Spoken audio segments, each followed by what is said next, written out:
귀한 찬양 감사드리겠습니다. 주의 사랑 안에 머물면서 영원히 주님만을 의지하는 저희들이 되시기를 간절히 주님의 이름으로 축원드립니다. 이른 아침부터 또 차량으로, 또 주차 안내로, 또 찬양대로, 또 주방에서, 또 보이지 않는 곳에서 섬겨주신 우리 모든 우리 성도님들께 진심으로 감사드리고 또 주님의 은혜가 가득하길 축원드립니다. 우리 인사하실까요? 네, 옆 사람을 바라보시면서요. 다시 은혜의 자리에 서는 저희가 됩시다. 네. 다시 은혜의 자리에 서는 저와 여러분이 되었으면 좋겠습니다. 그림 속 성경 이야기라는 책이 있습니다. 민들레 교회에 심호하고 계시는 김영주 목사님의 책인데요. 그 책 중에 그림 하나가 이렇게 소개가 돼요. 제가 인터넷으로 그림을 좀 소개를 하려고 찾아보니까 이렇게 잘 안 나오더라고요. 앱스타인 화가의 다윗과 아비삭이라는 그림이 있습니다. 그 책 중에 이제 이 그림을 소개하면서 이제 이 작가가 이제 이렇게 글을 남기는 건데요. 그림이 이렇습니다. 축 늘어진 채 아무런 미동도 없는, 반응도 하지 않고 있는, 그리고 누워있는 앙상한 초라한 늙은 노인이 그려져 있고요. 그 위에 후궁 아비삭이 이렇게 그 노인을 덮고 있는 그런 그림입니다. 두 사람의 위로는 커튼이 이렇게 쳐져 있는데 수채화 속 붉은 색을 띤 이 커튼은요, 마치 숱한 전투에서 노인이 흘렸던 피 같고 또 흐르게 한 피같이 보이게 됩니다. 그리고 농축된 피가 가득해서 검게 비출 정도로 젊은 아비삭의 모습이 그려져 있습니다. 그런데 그림 속에 식어가는 다윗의 몸을 따뜻하게 덮기 위해서 후궁 아비삭을 들였지만 아무런 미동도 없는 다윗의 모습을 그리고 있습니다. 여러분, 왜 아무런 미동도 하지 않고 있는 것일까? 아름다운 것을 보고도 가슴이 뛰지 않기 때문에 그렇습니다. 그러면서 하나님의 마음에 합한 사람이라고 칭송받았던 그 다윗이 이제는 초라하기 그지없는, 정말로 마르고 보잘것없는 그 한 노인이 그려져 있습니다. 그리고 죽어가는 모습이 그려져 있죠. 그러면서 저자는 이렇게 말을 합니다. 아름다운 것을 보고 심장이 뛰어야 한다고. 아름다운 것을 보고 심장이 뛰어야 한다고. 저는 이 한 문장이 제 마음을 찌르더라고요. 난 정말 아름다운 것을 보고도 심장이 뛰고 있는가? 하나님이 창조한 세계를 바라보면서 난 가슴이 설레이는가? 저자는 또한 이렇게 고백을 합니다. 어떻게 글을 마무리하냐면 제가 잠시 소개하겠습니다. 그러나 지금까지 나는 그리스도의 심장이 아닌 다윗의 심장으로 연명해 왔다. 아름다움에 반응하지 못하고 한 달 한 달 지날 때마다 글맥은 가늘어졌다. 이제 멈추고 다시 심장이 뛸 때까지 기다릴 일이다. 체온을 잃어간다면 따뜻한 다른 사람을 만나도 소용없다. 다른 사람의 체온으로 내 몸을 더럽힐 수는 없다. 다시 심장 이식이 필요하다. 내 심장을 드러내고 그리스도의 심장으로 이식하려면 큰 수술이 필요하다. 내 가난한 왼쪽 가슴에 그리스도의 심장을 다시 모신다. 라며 글을 마무리합니다. 여러분, 이 글을 읽으면서요, 제 자신에게 여러 가지 질문을 던져보았습니다. 난 아름다운 것을 보고도 가슴이 뛰고 있는지, 내 영혼의 심장은 잘 뛰고 있는지, 내 영적 체온은 잘 유지되고 있는지, 내 영혼의 심장 박동수는 잘 작동되고 있는지, 어쩌면 오늘 그림 속에 죽음을 기다리는 한 노인의 모습처럼 그렇게 다윗의 심장처럼 그냥 그렇게 연명하는 삶을 살고 있지는 않는지, 우리들의 왼쪽 가슴에도 주님으로 인한 심장이 뛰고 있는지 여러분에게 묻고 싶습니다. 여러분들은 어떠신지요? 아름다움에 반응하며 살아가고 계십니까? 하나님께서 만드신 창조 세계를 바라보시면서 가슴이 설레이시고 심장이 뛰시나요? 그리스도의 심장이 뛰고 있으신가요? 그리스도의 심장으로 혹 이식을 해야 되지는 않을까?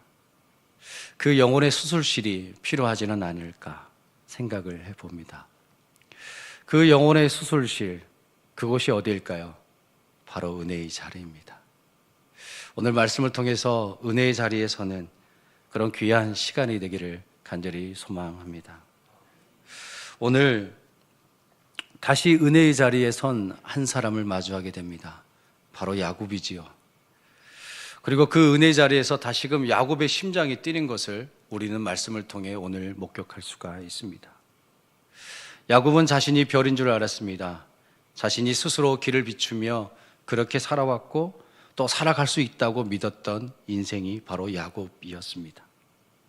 그래서 자신의 힘으로 20년을 열심히 살아왔고 또 그렇게 살아왔다고 자부했습니다. 의기양양하게 재물과 온 가족들을 데리고 바단 아람에서 고향 땅으로 20년 만에 돌아왔습니다. 그러나 하나님께 약속을 드렸던 그 베델로 올라가지는 않았지요. 세겜에 머물고 말았습니다. 너무 화려한 도시. 그 세겜에 머무르자 야곱의 가정에 위기가 찾아왔지요. 그런데 하나님께서는 그 위기 가운데 놓인 그 야곱과 그의 가족들을, 그의 야곱의 아들들을 외면치 않으시고 내버려 두지 않으시고 그들을 구원할 한 방도를 모색하십니다. 생각해내시죠. 그것이 바로 다시금 베델로 올라가라라고 말씀하십니다. 그래서 야곱은 결심합니다. 그래, 내가 20년 전에 만났던 그 베델, 내가 20년 전에 그 하나님을 만났던 그 베델로 다시금 올라가 보자. 그래서 용기를 내어 다시금 은혜의 자리로 나아갑니다. 이 자리는 두렵고 떨림으로 나아간 자리였습니다. 세겜과 세겜의 그 연합 부족으로부터의 위협을 직면해 있고 그 두려움과 위험 앞에서 다시 하나님의 은혜의 자리에 서고자 큰 결단을 하고 길을 나섰고 그리고 베델에 이르게 됩니다. 이때까지만 해도 야곱은 긴가민가 했을 것입니다. 정말 하나님이 계실까? 하나님이 나를 만나 주실까? 내 무디어버린 심장, 내 식어버린 심장이 다시 뛰리라고는 상상하지 못했습니다. 7절 말씀입니다. 그가 거기서 제단을 쌓고 그곳을 엘 베델이라 불렀으니. 9절 말씀에 야곱이 바단 아람에서 돌아오매 하나님이 다시 야곱에게 나타나사 그에게 복을 주시고. 아멘. 여러분, 야곱에게 베델은 어떤 의미일까요? 말씀 가운데 베델과 엘 베델이라는 두 단어가 등장합니다. 똑같이 장소를 의미하는 것 같습니다. 그러나 이 베델과 엘 베델에는 다른 차이가 있습니다. 베델은 무엇이냐면 먼 기억 속에 20년 전에 만났던 그 하나님을 만났던 그런 장소로 여겨진다면 그 형 에서의 눈을 피해서 도망가던 그러면서 만났던 그 하나님을 만났던 그 장소였다면, 그런데 여기에는 신앙 고백이 담겨 있지 않습니다. 반면에 엘 베델은 어떤 의미가 있습니까? 야곱의 신앙 고백이 담겨 있습니다. 베델의 하나님, 20년 전에 만나주셨던 그 베델의 하나님이 오늘 나를 만나주셨구나 라고 하는 신앙 고백이 담겨 있는 단어가 엘 베델입니다. 여러분, 마치 이런 겁니다. 김해시 가랑로 117이 어딘지 아세요? 어딘가요? 김해교회지요. 네, 김해교회라고 우리가 말을 할 때 여기는 신앙 고백이 담겨 있는 말인가요? 아니면 그냥 장소를 의미하는 말이 더 합한가요? 장소겠죠. 여기에 우리 이렇게 고백할 수 있어야겠습니다. 김해교회 하나님, 여기에 내 신앙 고백이 담겨 있는 것입니다. 마치 이런 거예요. 엘 베델은 베델의 하나님, 나의 하나님. 여러분, 이 고백을 이렇게 잠시 한번 들여다보면요, 이 엘베델이라는 말씀을 묵상해 보면요, 다시금 야곱의 심장이 뛰고 있구나. 다시 그 무디어버린 그 야곱의 심장을 하나님께서 다시금 불붙게 하는구나, 다시금 뛰게 하고 있구나라는 것을 느낄 수가 있습니다. 베델의 하나님이 진짜 나의 하나님이 되어주시는구나. 아버지 이삭의 하나님인 줄로만 알았는데, 조부 아브라함의 하나님으로만 알고 있었는데, 오늘 나의 하나님도 되어주시는구나. 진짜 알게 되었습니다. 20년이라는 세월 이상으로 하나님을 까맣게 잊고 살았는데, 야복강에서 믿었던 그 하나님을 뒤로하고 당시 화려했던 도시 세겜에 머물렀는데, 그 세련된 문화에 빠져 자신의 생각대로 살았는데, 그것이 더 안전하고 더 행복한 삶이라고 여기며 살아왔는데, 그런데 그 위기에 놓인 그 야곱을 하나님께서 내버려 두지 않으셨고, 다윗을 다시 만나 주셨고, 다윗의 영적 심장 박동수가 다시 뛰게, 그리고 다시 숨을 쉬며 살 수 있게 하셨습니다. 참 야곱은 이런 고백했을 것 같아요. 내가 참 헛살았구나. 내가 20년 동안 내가 무엇을 쫓고 살았지? 참 부끄럽구나. 내 힘으로, 내 능력으로 부를 이루고 재물만 많이 모으려고 했던 오늘 나의 모습, 그 모든 노력들, 내 자신만 믿고 내가 별인 양 착각하며 내가 이 세상을 비춘다라고 생각하며 그렇게 참으로 헛된 행복을 쫓아 살았구나 하며 후회하지 않았을까? 자신의 불순종으로 인해서 자신의 정말 사랑하는 딸 디나가, 그 디나의 인생에 어려움이 찾아왔고, 또 이 가족들의 안전에 비상등이 켜진 이 상황이 생각해 볼 때 야곱은 내가 참 어리석었구나, 그런 생각, 그런 후회 하지 않을까요? 그러면서 이렇게 고백할 것 같습니다. 진정한 행복은 하나님의 품에 있구나. 하나님께 있구나. 하나님께 머물러야 행복이 있음을 야곱은 깨닫게 되지 않았을까 생각해 봅니다. 여러분, 모세를 한번 생각해 보실래요? 모세도요, 자신의 힘으로, 자신의 능력으로 자신의 동족인 이스라엘을 도와주려다가요, 얼마나 모세가 대단한 이 파워를 가지고 있냐면 원펀치 원다이. 원펀치 원다이예요. 얼마나 이 무서운 펀치력을 가지고 있는지 모르겠지만 그냥 한 대 쳤는데 죽었어요. 죽어버렸습니다. 도망자가 되어가지고요, 살인자의 신분으로 그렇게 도망을 칩니다. 그리고 몇 년이 흐르냐면 40년이라는 시간이 흐릅니다. 여러분, 그리고 그 호렙산, 그 떨기나무 불꽃 가운데 임하시는 하나님을 만나게 되지 않습니까? 여러분, 모세에게 베델은 어디일까요? 바로 호렙산 떨기나무입니다. 그 은혜 자리에 섰을 때 모세도 비로소 우리 선조들의 하나님, 아브라함의 하나님, 이삭의 하나님, 야곱의 하나님, 말로만 들었는데 진짜 나의 하나님이 되어주시는구나 라는 것을 알게 되었습니다. 야곱은 비로소 베들레헴에서 그 만났던 하나님이 자신의 하나님을 알게 되었지요. 모세도 야곱도 이것이 바로 하나님의 놀라운 은혜입니다. 여러분, 하나님께서는 야곱을 그냥 내버려 두지 않으셨습니다. 야곱을 부르셨고 영적 수술실인 그 은혜의 자리 베델로 다시금 초청하셔서 하나님께서 하나님의 심장으로 이식 수술을 하셨지요. 여러분, 은혜의 자리에 머물러야 무뎌버린 내 심장이, 차디차게 식어버린 내 심장이 다시 뛸 수가 있습니다. 다시 살아날 수가 있습니다. 무기력하고 무뎌진 내 신앙을 다시금 회복하기 위해서는 은혜의 자리에 머물러야 합니다. 다시금 그 은혜의 자리에 서야 합니다. 우리가 은혜의 자리인 베델로 나아가야 합니다. 여러분의 베델은 어디이신가요? 여러분의 은혜의 자리 베델은 어디이신가요? 그 하나님을 만났던 그 베델, 그 하나님을 만나고 누렸던 그 은혜의 자리를 여러분 우리가 다시금 찾아 나서길 바랍니다. 그리고 그 은혜 자리에 머물러 하나님을 만나서 야곱처럼 엘 베델, 베델의 하나님, 나의 하나님 되어주시구나 라고 고백하는 저와 여러분 되었으면 좋겠습니다. 이 야곱의 영적 심장이 뛰게 되자 하나님께서는요, 이 야곱을 새로운 존재의 의미로 부르십니다. 야곱의 이름을 뭐라고 말씀하시냐면 이스라엘이라고 고쳐 부르십니다. 창세기 28장에 그 베델에서의 그 하루의 만남이, 야복 나루터의 그 하룻밤이, 그 하룻밤의 씨름이 야곱의 변화를 이룬 것이 아니었습니다.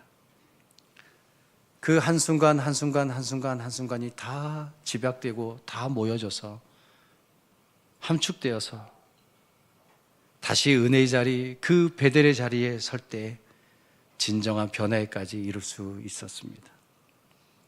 하나님께서는 긴 시간 동안뿐만 아니라 저와 여러분을 조련하시고 담금질 하십니다. 우리들의 믿음이 더 성숙되어지고 더 깊어지고 더 온전해지도록, 우리들의 믿음의 내면이 더 견고해지도록 저와 여러분을 조련하시고 이끄십니다. 여러분, 지금 비록 힘들고 위기의 순간에 놓여 있다 할지라도, 내 신앙이 무기력하고 무디어져 있다 할지라도 절망하지 마시기 바랍니다. 은혜의 자리에 서시면, 그 은혜의 자리에 서기만 하면 우리를 다시금 새로운 존재로 만들어 주시고 그 존재의 의미를 부여해 주십니다. 여러분, 황가람 가수를 아시나요? 저는 최근에 알았습니다. 14년간의 무명 시절을 겪고 요즘은 핫한 가수입니다. 예, 웃고 계시는 분도 계시는데, 예, 요즘 유명한 노래가 있더라고요. 예, 저 어제 원 없이 들었습니다. 교육자실에서요, 저 혼자서 막 흥얼흥얼 거렸습니다. 우리 다른 교육자들이 듣든지 말든지. 네, 따라 불렀거든요. 가사가 이렇습니다. 나는 반딧불이라는 노래예요. 나는 반딧불이라는 노래. 한번 들어보세요. 참 마치 신앙 고백이 담겨있는, 예, 그런 가사란 말이에요. 예, 이분이 예전에 그 유퀴즈에서도 나왔거든요. 예, 예능 프로그램에 나왔는데 마산인가 창원에서인가 그 교회에서도 이렇게 찬양팀을 하고 그랬더라고요. 예, 가사가 이렇습니다. 나는 내가 빛나는 별인 줄 알았어요. 한 번도 의심한 적 없었죠. 몰랐어요. 난 내가 벌레라는 것을. 그래도 괜찮아. 난 눈부시니까. 하늘에서 떨어진 별인 줄 알았어요. 소원을 들어주는 작은 별. 몰랐어요. 난 내가 개똥 벌레라는 것을. 그래도 괜찮아. 난 빛날 테니까. 그러면서 마지막에 이렇게 고백을 합니다. 나는 다시 태어났지. 나는 다시 태어났지. 제가 한번 한 소절 불러보려고 노력을 많이 했는데 참으려고요. 네. 이 노랫말처럼요, 야곱은 어쩌면요, 자신이 별인 줄 알고 살았어요. 네. 아니, 어쩌면 야곱뿐만 아니라요, 저와 여러분도요, 별인 줄 알고 살아가요. 그리고 살아왔습니다. 우리가 벌레라는 걸 모르고 살아왔더라고요. 저도 그랬더라고요. 벌레인 줄 모르고 내가 별인 양 마냥 살아왔더라고요. 벌레와 같은 인생이었던 야곱의 인생뿐만 아니라 저와 여러분의 인생을 우리 하나님께서는요, 세상을 비추는 진짜 별이 되게 해주셨습니다. 왜냐하면 하나님의 자녀가 되게 해주셨잖아요. 그리고 그 빛이 되신 예수 그리스도가 우리의 심령 가운데 있잖아요. 우리의 마음밭에 있잖아요. 그럼 우리 빛이 되는 것이잖아요. 아, 놀랍더라고요. 아, 그래. 나는 다시 태어났지. 나는 다시 태어났지. 이 가수의 고백처럼 우리는 그렇게 다시 태어났더라고요. 벌레 같은 저와 여러분이었는데, 냄새나고 추악하고 더러운 죄인이었는데 하나님께서 그 죄 다 없다, 다 멸해 주시고요, 다 사해 주시고요, 하나님의 자녀로 만들어 주셨더라고요. 이렇게 야곱의 인생을 빛나게 해 주십니다. 야곱에서 이제 이스라엘로 새롭게 이름을 주시고 심장을 다시 뛰게 하시고 살게 하신 것처럼 저와 여러분의 인생을 새롭게 하시고 새로운 인생으로 살게 하시고 새로운 삶의 의미를 부여하십니다. 여러분, 하나님께서는요, 야곱의 인생에 진짜 새로운 의미를, 존재의 의미를 부여하셨어요. 이스라엘이라는 이름이 무엇입니까?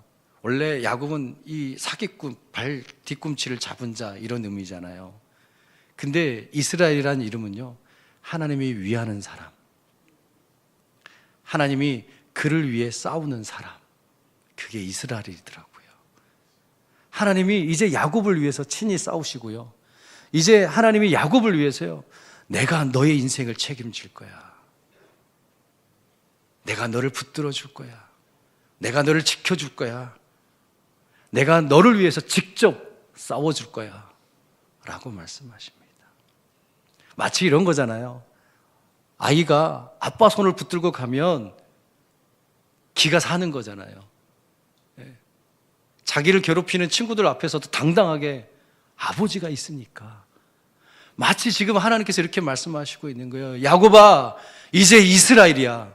내가 너를 붙들 거야. 내가 너를 지켜줄 거야. 내가 너와 함께 해줄 거야.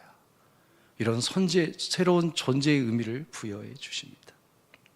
야곱아, 이제 알겠니? 너의 인생은 너가 책임지는 것이 아니라 내가 책임져 주는 거야. 야곱아, 이제 넌 벌레가 아니야. 내가 너를 빛나게 해줄 거야 라고 마치 말씀하시는 하나님의 음성입니다. 그렇습니다. 저희 삶을 한번 돌아보았습니다. 목회를 시작한 지, 교육 전도사부터 목회를 시작한 지 올해 20년이 되었더라고요. 참 젊은 날에 객기 부리면서요, 참 내 힘으로 세상을 비춰보겠다고, 내가 별인 줄 알고 참 착각하며 살아갔었더라고요. 그런데 벌레였거든요.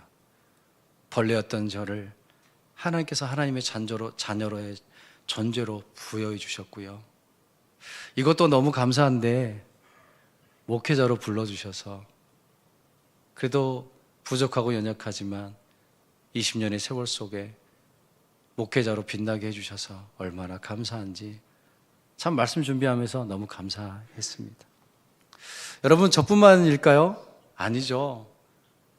저와 여러분의 인생에도, 여러분의 인생도요, 하나님께서 빛나게 해주셨고 앞으로도 빛나게 해주실 것입니다.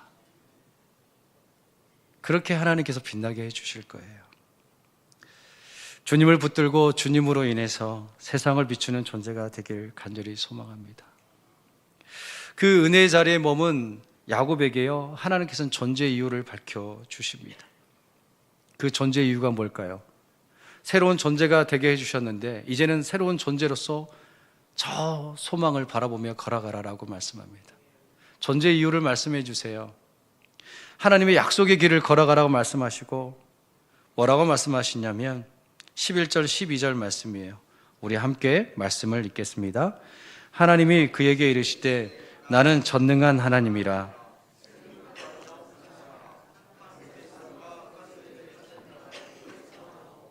왕들이 내 허리에서 나오리라.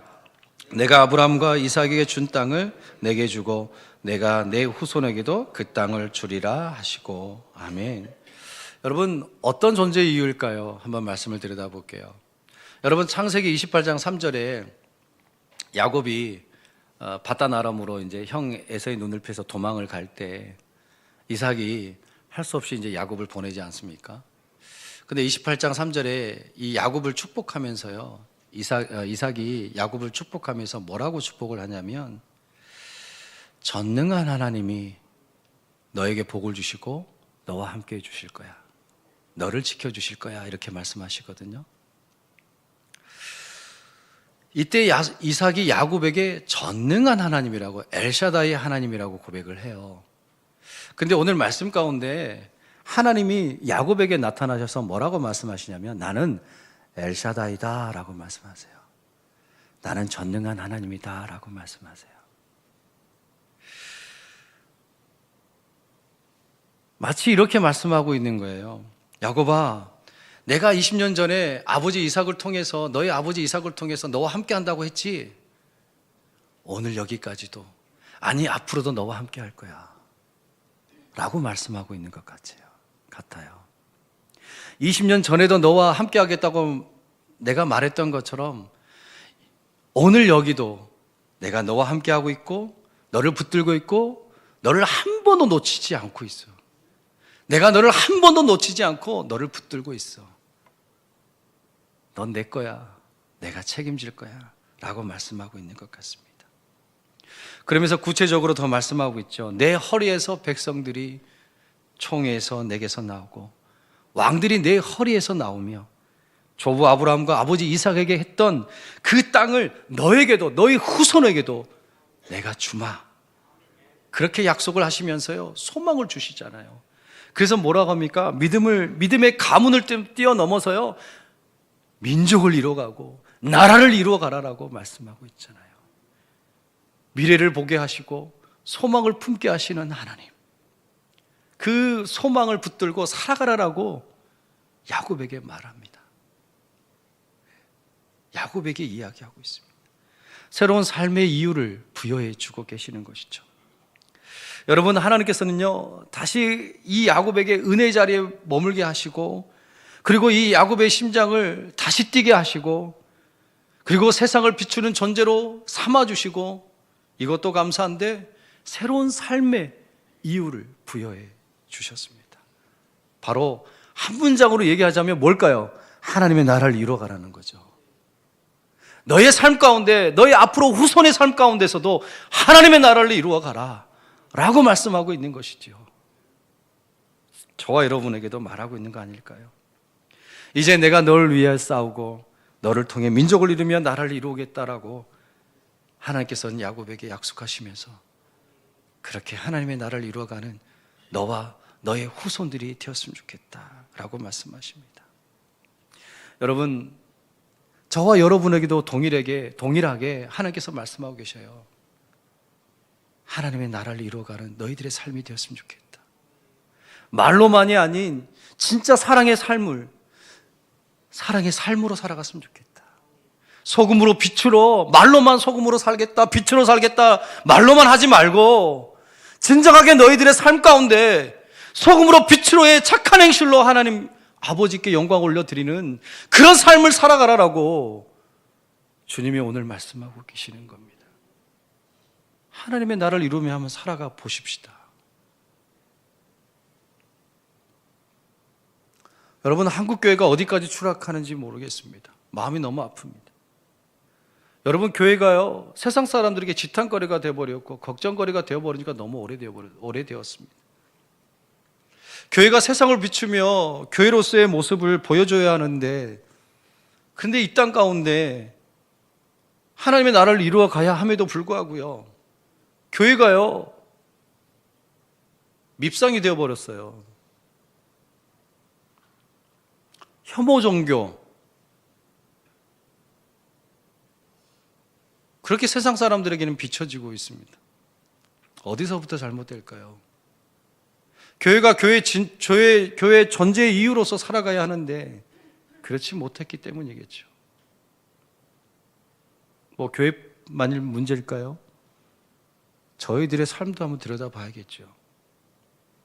진짜 내가 소금으로 빛으로 살아가고 있었는지. 하나님께서 우리를 하나님의 자녀로 삼아주셨는데, 그 새로운 존재로 불러주셨는데, 그리고 그 새로운 존재로 불러주시고 서로 새로운 존재답게 그렇게 살아가라라고 주님께서 말씀하셨는데, 내가 하나님의 자녀답게 살아가고 있는지, 내 가정 가운데, 일터 가운데서 그렇게 세상을 비추며 살아가고 있는지. 세상 사람들은 교회 다니는 사람들을 향해서요 더 한다고 그래요. 더 술 잘 먹고, 더 욕 잘하고, 더 거짓말 잘하고, 더 무당집 찾아다니고, 그런 이야기들을요, 세상 사람들이 해요. 들려와요. 그런 이야기들 들으면 얼마나 가슴이 아픈 줄 아십니까?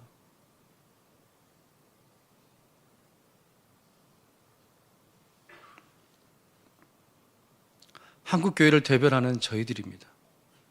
오늘을 살아갈 때 하나님의 사람답게 살아가는 저희들이 되었으면 좋겠습니다. 여러분, 우리 주님은요, 십자가의 길을요, 최선을 다해서 자기의 목숨을 내걸고요, 걸어가셨습니다. 비록 힘들고 고통스러운 십자가였지만요, 주님의 심장은 사랑으로 뛰었습니다. 어린 아이를 보고 심장이 뛰셨고요, 몰래 물길로 나오는 사마리아 여인을 바라보시면서도 심장이 뛰셨고요, 가늠하다 붙잡힌 여성을 보고 심장이 뛰셨습니다. 굶주림에 허덕이는 수많은 그 무리들을 보시면서도 심장이 뛰었고, 과부의 아들이 죽었을 때에도, 회당장의 딸이 죽어가고 있었을 때에도, 나사로가 죽었을 때에도 예수님의 심장은 뛰셨습니다. 이렇게 예수님의 심장은 어린아이, 소외된 사람들, 가족의 죽음을, 슬픔의 사람들, 상처 있고 굶주린 이들을 보시면서 모든 생명을 보실 때마다 그 심장이 뛰셨습니다. 그 사랑의 심장으로, 뜨거운 사랑의 심장으로 십자가를 향해 뚜벅뚜벅 걸어가셨습니다. 그래서 주님은 그 영적 심장이 식지 않기 위해서, 항상 뛰기 위해서 어디로 나아간 줄 아세요? 은혜의 자리로 나아갔습니다. 하나님을 만나는 그 은혜의 자리, 그 기도의 자리로 나아갔습니다. 여러분, 혹 무기력 가운데 계신가요? 내 신앙이 지금 너무나 무뎌져 버렸고, 가슴이 뛰지도 않고 설레이지도 않고 아무런 미동도 없는 죽어버린 내 신앙처럼 느껴지고 계시나요? 아니면 내 인생에 짊어진 내 인생의 어깨에 짊어진 너무 무거운 무게 때문에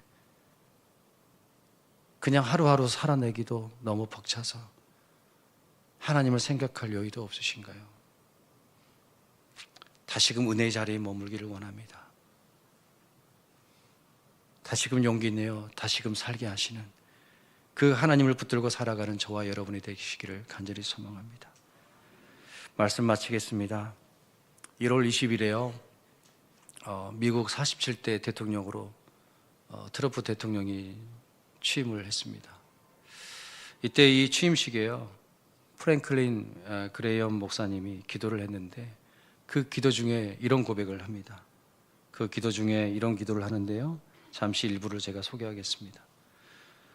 아버지, 우리의 보호, 풍요, 그리고 우리가 누리는 자유들에 감사드립니다. 우리의 눈이 주님께 고정되게 하시고 우리의 마음이 주님의 음성에 귀 기울이게 하소서. 우리가 주님을 등진다면 결코 미국이 다시 위대해질 수 없음을 압니다.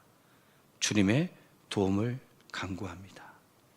그러면서 기도가 쭉 더 진행이 되는데요, 이 기도처럼요, 아무리 거대한 미국일지라도요, 주님께 자신들의 마음을 고정하지 않고 자신들의 그 마음을 하나님의 음성에 귀 기울이지 않는다면 망할 수밖에 없다라고 고백하는 기도입니다.